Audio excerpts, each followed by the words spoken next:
Good morning friends, GSS education में आप सभी का स्वागत है। आज के वीडियो में हम क्लास 10th का साइंस चैप्टर 6 का यानी लाइफ प्रोसेस का एक्सरसाइज सॉल्यूशन देखेंगे। ओके, तो सबसे पहला क्वेश्चन देखिए, हमारे जैसे बहुकोशिकीय जीवों में ऑक्सीजन की आवश्यकता पूरी करने में विसरण क्यों अपर्याप्त है? तो आंसर क्या है? विसरण क्रिया द्वारा बहुकोशिकीय जीवों में पर्याप्त मात्रा में ऑक्सीजन के प्रत्येक अंग में नहीं पहुंचाया जा सकता है। ओके, यानी बहुकोशिकीय जीवों में पर्याप्त मात्रा में ऑक्सीजन जो है शरीर के प्रत्येक अंग में नहीं पहुंचाया जा सकता। तो बहुकोशिकीय जीवों में ऑक्सीजन बहुत आवश्यक होता है। तो बहुकोशिकीय जीवों की संरचना अति जटिल होती है, अतः प्रत्येक अंग को ऑक्सीजन की आवश्यकता होती है, जो विसरण क्रिया पूरी नहीं कर सकती है। ओके, दूसरा है, कोई वस्तु सजीव है, इसका निर्धारण करने के लिए हम किस मापदंड का उपयोग करेंगे?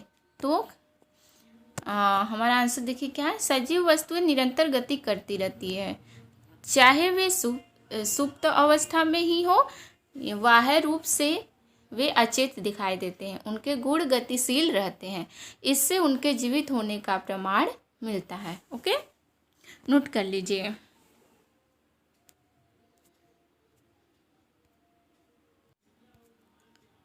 थर्ड क्वेश्चन है, किसी जीव द्वारा किन कच्ची सामग्री का उपयोग किया जाता है? ओके, तो जीवों को शारीरिक वृद्धि के लिए बाहर से अतिरिक्त कच्ची सामग्री की आवश्यकता होती है। पृथ्वी पर जीवन कार्बन अणुओं पर आधारित है, अतः यह खाद्य पदार्थ कार्बन पर निर्भर है। ओके, यह कार्बनिक यौगिक भोजन का ही अन्य रूप है। इनमें ऑक्सीजन व कार्बन डाइऑक्साइड का आदान प्रदान प्रमुख है। इसके अतिरिक्त जल व खनिज लवण अन्य है। हरे पौधे इन कच्चे पदार्थ के साथ सूर्य के प्रकाश की उपस्थिति में स्टार्च का निर्माण करते हैं, यानी भोजन का निर्माण करते हैं। ओके, चौथा है, जीवन के अनुरक्षण के लिए आप किन प्रक्रमों को आवश्यक मानेंगे? तो आंसर क्या है? अनेक जैविक क्रियाएं जीवन के अनुरक्षण के लिए आवश्यक है, जैसे पोषण हो गया, गति हो गया, श्वसन हो गया, वृद्धि एवं उत्सर्जन। जितने भी जैविक क्रियाएं हैं वो हमारे जीवन के अनुरक्षण के लिए आवश्यक है। ओके,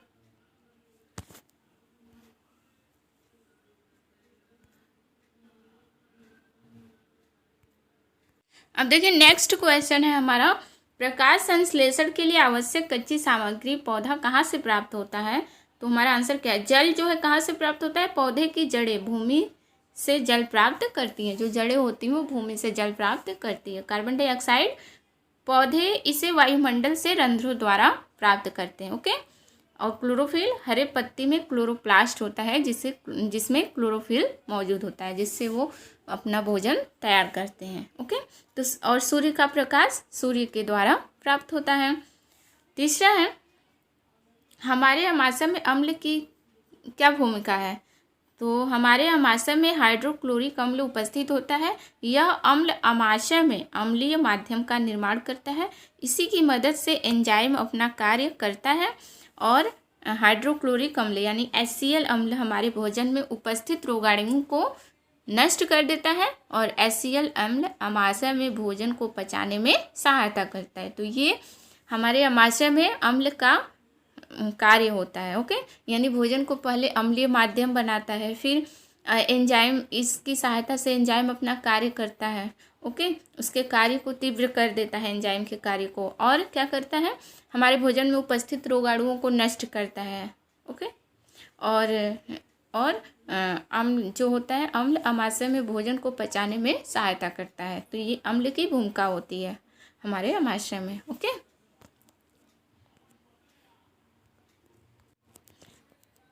नेक्स्ट देखिए क्या है, पाचक एंजाइम का क्या कार्य है? तो पाचक एंजाइम जटिल भोजन को सरल, सूक्ष्म तथा लाभदायक पदार्थों में बदलता है। इस प्रकार से सरल पदार्थ छोटी आंत द्वारा अवशोषित कर लिए जाते हैं। ओके, पांचवा है, पचे हुए भोजन को अवशोषित करने के लिए क्षुद्रांत को कैसे अभिकल्पित किया गया है? तो आंसर देखिए, पचा हुआ भोजन क्षुद्रांत में अवशोषित होता है। फिर क्षुद्रांत में हजारों सूक्ष्म अंगुलीनुमा यानी अंगुलीनुमा विलाई होते हैं। इसी कारण इनका आंतरिक क्षेत्रफल बढ़ जाता है। क्षेत्रफल के बढ़ने से अवशोषण भी बढ़ जाता है। यह अवशोषित भोजन रुधिर में पहुंचता है। ओके, क्षुद्रांत यानी छोटे आंत में।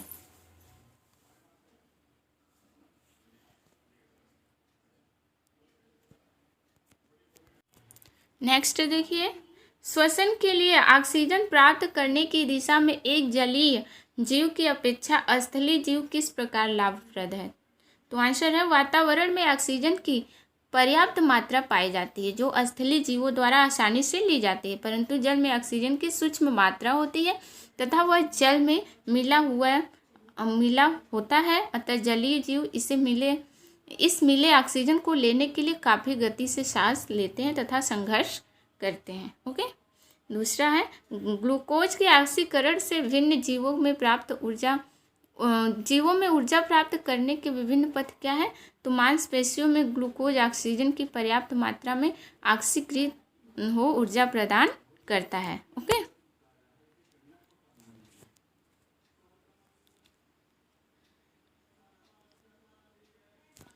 तथा ऑक्सीजन की कम मात्रा होने पर विश्लेषित होता है तथा लैक्टिक अम्ल बनाता है। जीवों की कोशिकाओं में ऑक्सीकरण पथ निम्न है। पहला देखिए वायवीय श्वसन।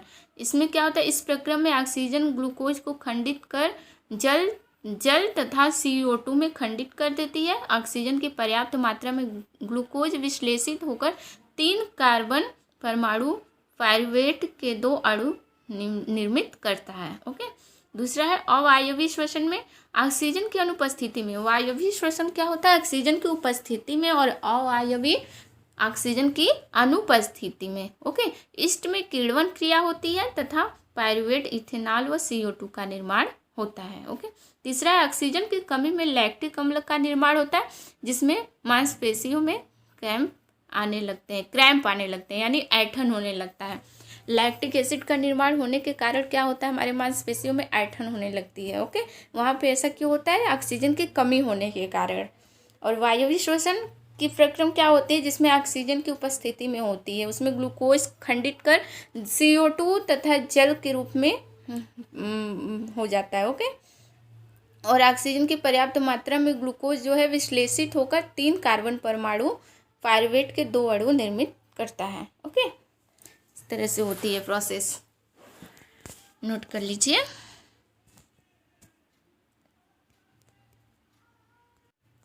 नेक्स्ट क्वेश्चन देखिए, मनुष्यों में ऑक्सीजन तथा कार्बन डाइऑक्साइड का परिवहन कैसे होता है? तो मनुष्यों में ऑक्सीजन तथा कार्बन डाइऑक्साइड के परिवहन को श्वसन कहते हैं। यह प्रक्रिया फेफड़ों द्वारा संपन्न की जाती है। फेफड़ों में सांस के द्वारा पहुंची हुई वायु में से हीमोग्लोबिन यानी लाल रक्त कण ऑक्सीजन को ग्रहण करके शरीर की सभी कोशिकाओं तक पहुंचता है। इस प्रकार ऑक्सीजन शरीर के प्रत्येक अंग तक पहुंचता है। इसी प्रकार CO2 यानी कार्बन डाइऑक्साइड जो हमारे शरीर में ग्लूकोज के खंडित होकर ऊर्जा में बदलने पर बनती है, यह CO2 रक्त के संपर्क में आने पर उसके प्लाज्मा में घुल जाती है। यह CO2 प्लाज्मा के द्वारा पूरे शरीर से पुनः रक्त से वायु में चली जाती है और अंततः में वे नासा द्वार से बाहर कर दी जाती है। ओके, तो इस तरह से ऑक्सीजन और CO2 का परिवहन होता है। नेक्स्ट है गैसों के विनिमय के लिए मानव फुफ्फुस में अधिकतम क्षेत्रफल को कैसे विकल्पित किया है? तो मानव फुफ्फुस छोटी छोटी नलियों में बटा होता है। श्वसनिकाओं के बाद अंत में कुपिकाएं होती हैं जिनकी रचना गुब्बारों के समान होती है। कुपिकाएं ही गैसों के परिवहन को सरल बनाती है तथा एक विशाल क्षेत्र प्रस्तुत करती है। ओके, एक विशाल क्षेत्र बनाती है।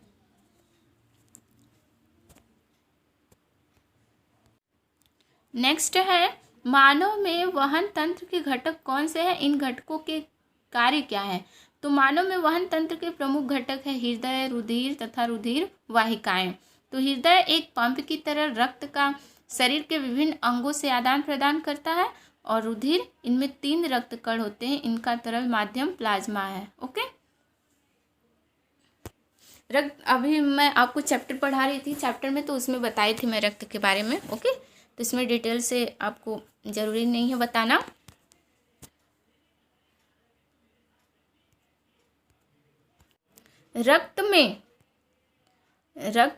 रक्त शरीर में CO2, भोजन, जल, ऑक्सीजन तथा अन्य पदार्थ का वहन करती है। आरबीसी कोशिकाओं CO2 तथा ऑक्सीजन गैसों तथा अन्य पदार्थों का वहन करता है।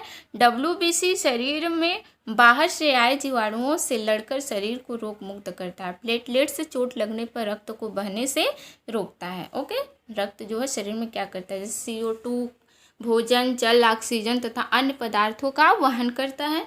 आरबीसी कोशिकाओं में CO2 तथा ऑक्सीजन गैसों तथा अन्य पदार्थों का वहन करता है। और WBC जो है शरीर में बाहर से आए हुए जितने भी रोगाणु होते हैं, जीवाणु से लड़कर हमारे शरीर को रोग मुक्त करता है। और जो प्लेटलेट्स होता है रक्त को थक्का बनने में मदद करता है, यानी चोट लगने पे रक्त को बहने से रोकता है। ओके,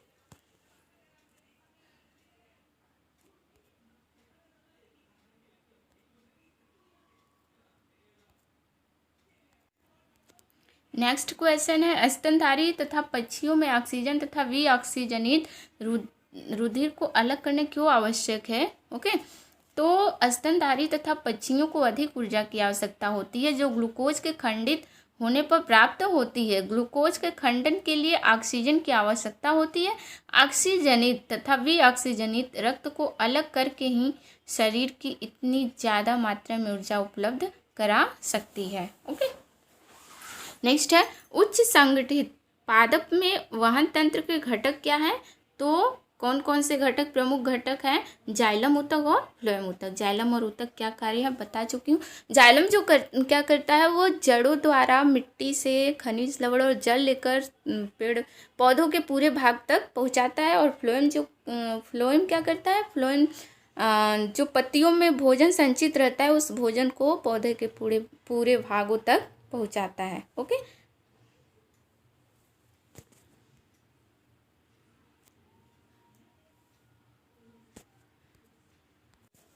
अब नेक्स्ट देखिए, पादप में जल और खनिज लवण का वहन कैसे होता है। तो पादप में जल और खनिज लवण का वहन जाइलम ऊतक करता है। जड़ों की कोशिकाएं मृदा के अंदर होती है तथा वह आयन का आदान प्रदान करती है। यह जड़ और मृदा में जड़ के आयन में एक अंतर उत्पन्न करता है। इस अंतर को समाप्त करने के लिए जल गति करते हुए जड़ के जाइलम में जाता है और जल के स्तंभ का निर्माण करता है जो लगातार ऊपर की ओर ढकेला जाता है। यह दाब जल को ऊपर की तरफ पहुंचा नहीं सकता है। पत्तियों के द्वारा वाष्पोत्सर्जन की क्रिया द्वारा जल की हानि होती है जो जल को जड़ों में उपस्थित कोशिकाओं द्वारा खींचता है। अतः वाष्पोत्सर्जन कर्षण जल की गति के लिए महत्वपूर्ण बल होता है। ओके, पादप में भोजन का स्थानांतरण कैसे होता है।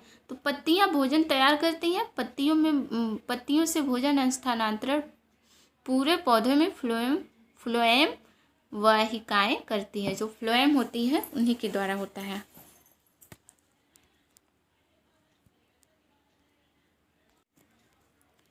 नेक्स्ट है, उत्सर्जी उत्पाद से छुटकारा पाने के लिए पादप किन विधियों का उपयोग करते हैं। तो उत्सर्जी उत्पाद से छुटकारा पाने के लिए निम्न विधियां हैं। प्रकाश संश्लेषण में पौधे ऑक्सीजन उत्पन्न करते हैं तथा कार्बन डाइऑक्साइड श्वसन के लिए रंध्रों द्वारा उपयोग में लाते हैं। दूसरा है, पौधे अधिक संख्या में उपस्थित जल को वाष्पोत्सर्जन क्रिया द्वारा कम कर सकते हैं। यानी जल की मात्रा अधिक होती है पौधों में तो वाष्पोत्सर्जन क्रिया द्वारा वो कम करते हैं, यानी बाहर निकाल देते हैं। ओके, तीसरा है, पौधे कुछ अपशिष्ट पदार्थ को अपने आसपास की मृदा को उत्सर्जित कर देते हैं। ओके, नेक्स्ट है, मूत्र बनाने की मात्रा का नियमन किस प्रकार होता है। तो मनुष्य द्वारा पिया जाने वाला पानी व शरीर द्वारा अवशोषण पर मूत्र की मात्रा निर्भर करती है। ओके, मनुष्य द्वारा जो पानी पिया जाता है या शरीर के द्वारा जो अवशोषण किया जाता है तो उसी पे निर्भर करती है मूत्र की मात्रा। कम पानी पीने पर मूत्र की मात्रा कम होती है।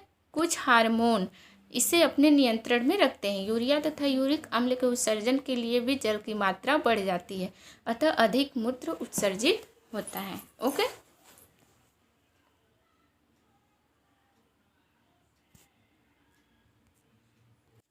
तो ये सारे क्वेश्चन हम लोगों ने जो पेज मीन्स एक चैप्टर हम लोग चैप्टर के बीच में हर पेज पे कुछ जो क्वेश्चन पूछे गए हैं उन सब का आंसर था। ओके, अब हम एक्सरसाइज के आंसर देखेंगे, एक्सरसाइज के क्वेश्चन और आंसर देखेंगे।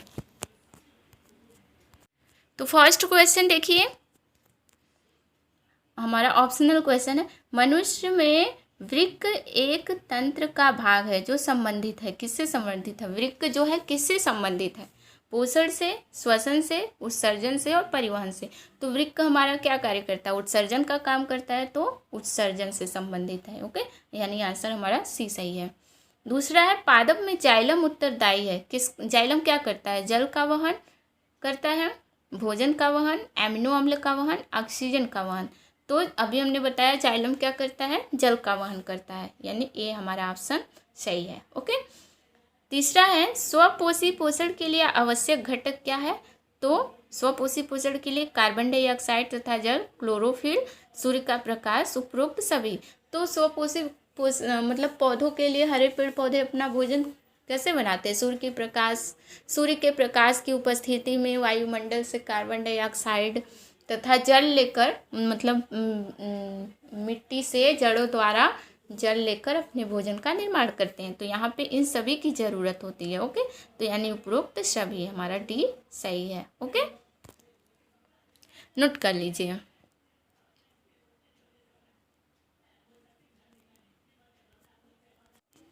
फिफ्थ है, पायरुवेट के विखंडन से यह कार्बन डाइऑक्साइड जल तथा ऊर्जा देता है, और यह क्रिया होती है, क्या होती है? किसमें?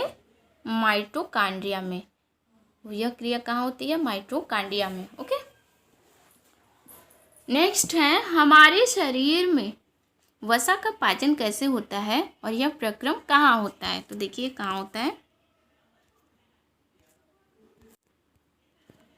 तो वसा का पाचन आहार नाल के क्षुद्रांत में होता है, यानी छोटी आंत में।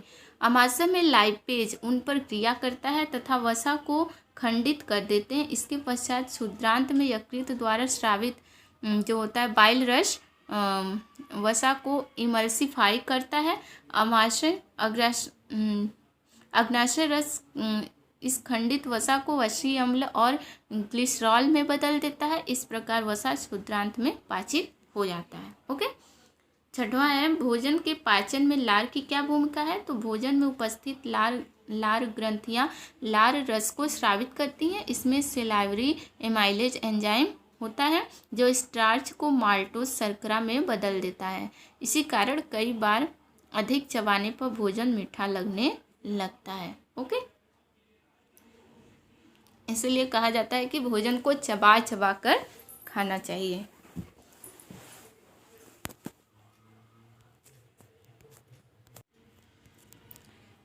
सावंत है, स्वपोषी पोषण के लिए आवश्यक परिस्थितियां कौन सी है? उसके उपोत्पाद क्या है? ओके, तो पृथ्वी पर केवल हरे पौधे पेड़ पौधे जो होते हैं स्वपोषी होते हैं, जो अपना भोजन स्वयं बनाते हैं। इसके लिए कुछ परिस्थितियों की आवश्यकता पड़ती है, जैसे पर्याप्त मात्रा में जल जो जड़ें द्वारा अवशोषित करती होती है, सूर्य का प्रकाश व ऊर्जा, और कार्बन डाइऑक्साइड। ओके, नेक्स्ट है, वायवीय तथा अवायवीय श्वसन में क्या अंतर है? कुछ जीवों के नाम जिनमें अवायवीय श्वसन होता है। तो अब देखिए अंतर क्या है। देखिए वायवीय श्वसन क्या होता है? वायवीय श्वसन मतलब ऑक्सीजन की उपस्थिति में। ओके, यह वायु की उपस्थिति में होता है, यानी ऑक्सीजन की उपस्थिति में ग्लूकोज पूर्णतः विखंडित होता है और इसके अंतिम उत्पाद CO2 तथा जल तथा ऊर्जा है। और उदाहरण में सभी उच्च जीवधारी होते हैं, जितने भी उच्च जीवधारी जैसे मनुष्य हो गए, गाय भैंस बिल्ली, जितने भी उच्च जीवधारी होते हैं। ओके, और अवायवीय श्वसन क्या होता है? अवायवीय श्वसन देखिए ये ऑक्सीजन की अनुपस्थिति में होता है। ओके, यानी यह वायु की अनुपस्थिति में होता है। ग्लूकोज का आंशिक विखंडित होता है। इसके अंतिम उत्पाद इथाइल एल्कोहल व CO2 है। और उदाहरण के लिए ईस्ट हो गया, फीता कृमि हो गया। ओके, नोट कर लीजिए।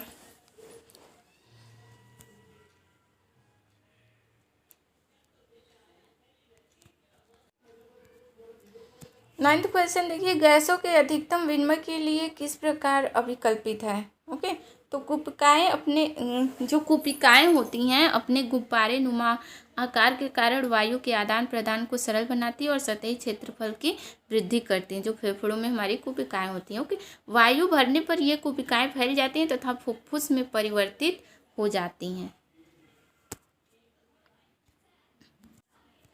10th क्वेश्चन देखिए, हमारे शरीर में हीमोग्लोबिन की कमी के क्या परिणाम हो सकते हैं। तो आंसर है हीमोग्लोबिन हमारे शरीर में ऑक्सीजन का वहन करता है। लाल रक्त कण में यदि इनकी मात्रा कम हो जाती है तो शरीर के अंगों को सुचारू रूप से ऑक्सीजन नहीं मिल पाता, जिससे भोजन का ऑक्सीकरण पूर्णतः नहीं हो पाता, जिसमें क्या होता है, जिससे ऊर्जा में भी कमी आती है और थकावट उत्पन्न होती है। इसकी कमी से व्यक्ति एनीमिया से पीड़ित हो जाता है। यानी कि हीमोग्लोबिन की कमी होती है तो हमारे क्या होती है, एनीमिया हो जाती है। ओके, एनीमिया रोग हो जाता है। रक्त की कमी एनीमिया होती है। 11th है, मनुष्य में दोहरा परिसंचरण की व्याख्या कीजिए, यह क्यों आवश्यक है। तो मानव हृदय में रक्त 2 बार संचारित होता है, इसलिए इसे दोहरा परिसंचरण कहते हैं। इसी कारण ऑक्सीजनित और विऑक्सीजनित रुधिर एक दूसरे से अलग रहता है। यदि ये बंटवारा न हो तो दोनों प्रकार के रक्त मिल जाएंगे और अंगों को पूर्ण रूप से ऑक्सीजन नहीं मिल पाएंगे। ओके, यानी ये दोहरा परिसंचरण क्यों होता है। इसके दोहरा परिसंचरण होने का कारण ये कि ऑक्सीजनित जो ब्लड होता है और विऑक्सीजनित होता है वो अलग अलग होते हैं। अगर दोहरा परिसंचरण ना हो तो वो आपस में मिल जाएंगे, जिससे वो हमारे शरीर को ऑक्सीजन नहीं मिल पाएगा पूर्ण रूप से। ओके,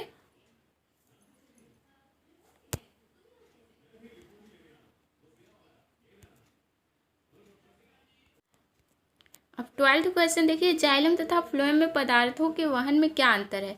जाइलम द्वारा पदार्थों का वहन कैसे होता है। इसमें जल एवं खनिज लवण केवल ऊपरी मुखी दिशा में संवाहित होते हैं।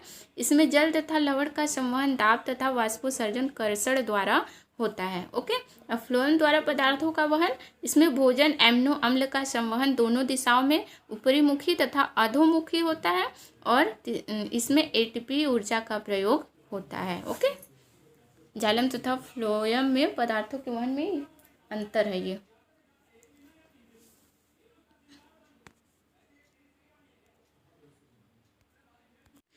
क्वेश्चन देखिए 13, फुफ्फुस में कुपिकाओं की तथा वृक्क में विक्राणु की रचना तथा क्रियाविधि की तुलना कीजिए। तो कुपिका क्या करती है। कुपिका जो होती है शुद्ध व अशुद्ध वायु का वहन करती है। कुपिकाओं का आकार छोटा होता है। कुपिका शरीर में रसायन CO2 गैस के रूप में निकलती है। ओके, विक्राणु शुद्ध व अशुद्ध रुधिर वायु का वहन करती है। विक्राणु लूपदार बड़े आकार का होता है और विक्राणु शरीर में नाइट्रोजन युक्त रसायन मूत्र के रूप में निकलती है। ओके, विक्राणु जो से शरीर में से जो नाइट्रोजन युक्त रसायन होती है मूत्र के रूप में बाहर निकलती है।